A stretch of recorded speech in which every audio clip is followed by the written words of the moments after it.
పురుషోత్తమ రెడ్డి గారు ఇది నిజమే ఉంటుందా? నిజంగానే ఉస్తాద్ భగత్ సింగ్ అంత బ్రహ్మాండంగా సక్సెస్ అవుతుందని వీళ్ళు రాశారు కదా, అదే ప్రకారం అయితే కంటిన్యూ చేస్తానని కూడా ఆ ఫంక్షన్లో అన్నట్టు గుర్తు. మరి ఇప్పుడు ఏంటి సినిమాలకు బ్రేక్ అని పవన్ కళ్యాణ్ నిర్ణయం అని ఈ పత్రిక రాసిందంటే నమ్మొచ్చు అంటారా?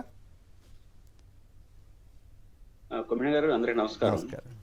పవన్ కళ్యాణ్ గారు సినిమాలో నటిస్తారా నటించరా అనేది ఆయన వ్యక్తిగతం కావచ్చు, కానీ నటించి ఏం చేస్తున్నారు, నటించకపోతే ఏం చేస్తారనేది ప్రజల ప్రశ్న. ఇప్పుడు ఆయన రాజకీయాల్లోకి వచ్చారు, 2024 ఎన్నికల్లో కొన్ని హామీలు ఇచ్చారు. అది నటించి అమలు చేసినా నటించకుండా అమలు చేసినా వచ్చిన ఇబ్బంది ఏం లేదు. ఇప్పుడు నటించారు, దానికోసం ప్రయత్నం చేయలేదు. రేపు నటించరు, దానికోసం ప్రయత్నం చేయరు. నటిస్తేమో నటించకపోతే ఏమి. కాబట్టి ప్రజలు కోరుకునేది పవన్ కళ్యాణ్ గారు నటిస్తారా నటించరా అనే దానికన్నా రాజకీయాల్లో నటించద్దని కోరుకున్నారు. సినిమాలో నటించండి, రాజకీయాల్లో నటించండి. ఆల్రెడీ నటిస్తున్నట్టున్నాడు. ఇందాక కొడాల నాని గారు కూడా చెబుతున్నారు కదా, వాళ్ళు ఎవరో ఇంటర్వ్యూలో జంజీ ఇంటర్వ్యూలో ఫీబీలన్నీ ఆయనకేం సంబంధం లేనట్లు మాట్లాడుతున్నారు కదా. ప్రశ్న అడిగితే నాకేం సంబంధం అనేసారు కదా, అనేసారు. ఇప్పుడు ఉదాహరణకు ఆయనకు కీలకమైన కొన్ని ఉన్నాయి, మహిళల 33,000 మంది మహిళా ఆడబిడ్డలకు సంబంధించి. కనీసం ఈ రోజు కన్నా పక్షాతాపం, ఒకటి సమస్యన పరిష్కరించండి ఉంటే, మీరు అనుకున్నట్టు ఉంటే, లేదా ఆ రోజు అలా చేసి ఉండాల్సింది కాదని చెప్పాలి. మీరు చేసిన ప్రకటన పక్షాతాపం లేదు. మీరు కీలక హామీలు పంచముఖ వ్యూహం ఏదో పెట్టి ఒక నియోజకవర్గాన్ని సెలెక్ట్ చేసుకొని 10 లక్షలు ఇస్తానని చెప్పి ఒక్కొక్కరికి, అంటే మీరే ఒక్కొక్కరికి, ఒక కుటుంబానికి పారిశ్రామిక తయారు 500 మందికి ఇస్తానన్నారు. ఏ ఒక్కటి అమలు కాలేదు, ఆ ప్రయత్నంగా చేయలేదు. కాబట్టి ఆయన ఇచ్చిన ఎన్నికల హామీలు ఏమి అమలు చేయకుండా ఆయన నటించినా ఒకటే, నటించకపోయినా ఒకటే. కనీసం రాజకీయాల్లో నటించకుండా ఉంటే సంతోషం కోరుకుంటారు. బాగానే ఉంది, కానీ అయితే ఆయనే అనౌన్స్ చేశారు కదా ఇంకా కొన్ని సినిమాలు చేయాలనిపిస్తా ఉందని అన్నట్టుగా విన్నాను నేను. అంటే ఆల్రెడీ అగ్రిమెంట్ అయిపోయినట్టువే ఒక 6 ఏళ్ళు ఉన్నాయనుకోండి. మరి అయినా ఏం చేస్తారు, మరి బ్రేక్ ఇచ్చామంటున్నారు. అంటే నిజంగా వీళ్ళు రాశారు ఆ సినిమా ఏదో విజయవంతంగా నడుస్తున్నప్పుడు ఇంకా ఉత్సాహంగా చేస్తారు కదా అని డౌట్ వస్తుంది కదా. రైట్. అది రాజీవ్ గారు, పవన్ కళ్యాణ్ గారు బ్రేక్ ఇస్తారంట, నిజమేనా? ఒప్పుకోవచ్చా? అప్పుడప్పుడు ఇట్లా మాట్లాడుతుంటారా? సార్ కేసర్ గారు, మీకు, పురుషోత్తం గారికి, సాక్షి టీవీ న్యూస్ ఛానల్ వీక్షకులందరూ కూడా నా హృదయపూర్వక నమస్కారాలు, శుభోదయం. సార్, ఈ అంశం మాట్లాడే ముందు నేను ఇంకొక అంశం పవన్ కళ్యాణ్ గారికి సంబంధించిందే, జనసేన పార్టీకి సంబంధించి ఒక అంశం మాట్లాడాలనుకుంటున్నాను. అదేమిటంటే, జనసేన పార్టీ అధినేత deputy CM power star Pawan Kalyan గారికి ఒక అత్యంత సన్నిహితుడు, నీడలాగా మెలిగినటువంటి వ్యక్తి, ఆయన కోర్ టీం సభ్యుడు, ఒకప్పుడు జర్నలిస్ట్ గా పనిచేసి తర్వాత పవన్ కళ్యాణ్ గారు ఏరి కోరి తీసుకుని వెళ్ళి ఆయన ఒప్పించి తన టీంలో పెట్టుకున్నటువంటి వ్యక్తి వివేక్ బాబు అని. ముందు జర్నలిస్టు, తర్వాత పవన్ కళ్యాణ్ గారికి సన్నిహితుడు, తర్వాత ఆ పార్టీకి రాష్ట్ర అధికార ప్రతినిధి అనే హోదా కూడా ఆయనకి ఇచ్చారు. అయితే 5 ఏళ్ల పాటు అతను వాడుకుని అటువంటి స్థాయిలో ఉన్నటువంటి వ్యక్తి పవర్ లోకి వస్తే గవర్నమెంట్ లో కీలకమైనటువంటి పొజిషన్ లో ఉంటాడని సర్వసాధారణంగా ఎవరైనా అనుకుంటాం.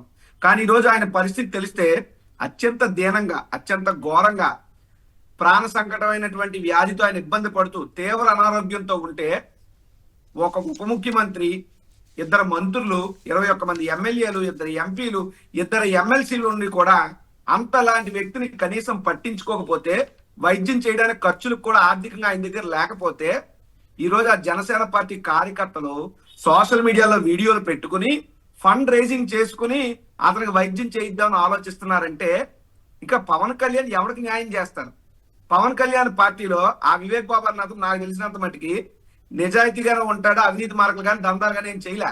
అంటే పవన్ కళ్యాణ్ జనసేన పార్టీలో నిజమైనటువంటి నిజాయితీ పనులకు స్థానం లేదని చెప్పడానికి ఇంతకన్నా వేరే ఉదాహరణ ఏముంటది?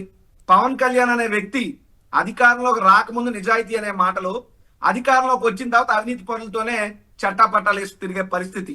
అంటే ఒక ఉదాహరణ, ఆ అబ్బాయి ఒక సాఫ్ట్వేర్ ఇంజనీరు, ఒక యువకుడు, వాళ్ళ తల్లి ఒక టీచరు, తండ్రి గారేమో ఆర్మీ, ఒక డిసిప్లైన్డ్ ఫ్యామిలీ నుంచి వచ్చిన ఎథిక్స్ ఉన్నటువంటి అబ్బాయి సమాజంలో పవన్ కళ్యాణ్ చెప్పేటటువంటి ప్రేరేపితమైనటువంటి కోపంతో కూడినటువంటి అరమరికలతో కూడినటువంటి స్పీచ్లకి అట్రాక్ట్ అయ్యి, లేదా పవన్ కళ్యాణ్ చెప్పినటువంటి మాటలు నమ్మి ఆయన ఏరు కోరి తీసుకుని వెళ్ళి నట్టేట ముంచేశాడు ఈ రోజు వివేక్ బాబు అన్న యువకుడిని. కనీసం ఆరోగ్యం బాగోపోతే కూడా పట్టించుకోవట్లేదు.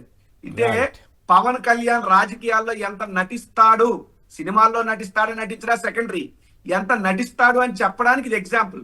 అట్లీస్ట్ ఇప్పటికైనా మీ డిబేట్ ఖచ్చితంగా పవన్ కళ్యాణ్ గారు, జనసేన వాళ్ళు, తెలుగుదేశం వాళ్ళు ఖచ్చితంగా కేసీఆర్ గారు లైవ్ షో అంటే పొద్దున్నే అందరూ ఫాలో అవుతారు, అందులో డౌట్ ఏం లేదు. ఎప్పటికైనా మానవత్వంతో మీ తాలూకా మనిషినే కదా, మానవత్వం ఉండాలి, మంచి ఉండాలి. రాజకీయాల తర్వాత సుగాలి ప్రీతికి అన్యాయం చేస్తారు, వాళ్ళ తల్లి గారిని మా నాన్న మాట్లాంటారు, అధికారంలో రావడానికి ఆమెను చాలా యూజ్ చేసుకున్నారు, ఈరోజు వివేక్ బాబుని యూజ్ చేసుకున్నారు, ఇలా ఎంతమందిని వాడుకుంటారు. సో పవన్ కళ్యాణ్ అనే వ్యక్తి యువతకో, హిందుత్వానికో, కాపు జాతికో ప్రతినిధి మాత్రం కాదు. ఆయన దేనికి ప్రతినిధి అంటే మోసానికి ప్రతినిధి. రెండవది, సినిమాల వరకు వస్తే సరే, నేనైతే ఉస్తాద్ భగత్ సింగ్ సినిమా చూడలేదు ఇంకా, అది ఎలా ఉంది ఏంటో కూడా నాకు తెలియదు సార్. ఆయన నటించినా నటించకపోయినా పర్వాలేదు. సినిమా మీదుగా చర్చ వాళ్ళు రాశారు, విజయవంతంగా రాశారు. రాసినప్పుడు దాచుతూనే వాళ్ళు బ్రేక్ ఇస్తున్నారు పవన్ కళ్యాణ్ గారు అని చెప్తున్నారు. ఇప్పుడు పవన్ కళ్యాణ్ గారు గతంలో అనేక పర్యాయాలు నేను సినిమాలు మానేస్తానంటాడు, మళ్ళీ ఆయనే వచ్చి చేస్తానంటాడు. సో మాట మీద నిలకడలేని తత్వం. రెండవది, ఈ సోకాళ్ళ పచ్చ మీడియా ఏంటంటే అదిగో పులి అంటే ఇదిగో తోక అని రాతలు రాస్తారు, వాళ్ళ పబ్బం గడుపుకోవడానికో సర్క్యులేషన్ పెంచుకోవడానికి రాస్తాడు. ఏదైనప్పటికీ ఎవరు ఎన్ని చెప్పినప్పటికీ పవన్ కళ్యాణ్ అనే వ్యక్తి చంద్రబాబు నాయుడు గారి సినిమాలు మానేయమంటే మానేస్తాడు, చంద్రబాబు నాయుడు గారి సినిమాలు చేయమంటే చేస్తాడు, రాజకీయాల్లో ఉండమంటే ఉంటాడు, మానేయమంటే మానేస్తాడు. చంద్రబాబు గారికి అయితే ఈయన సినిమాల్లో చేయటమే ఇష్టం కోరుకుంటారు కదా, అప్పుడు అక్కడ గొడవ లేకుండా అక్కడ ఆ ప్రాధాన్యత తగ్గుద్ది కదా రాజకీయాల్లో.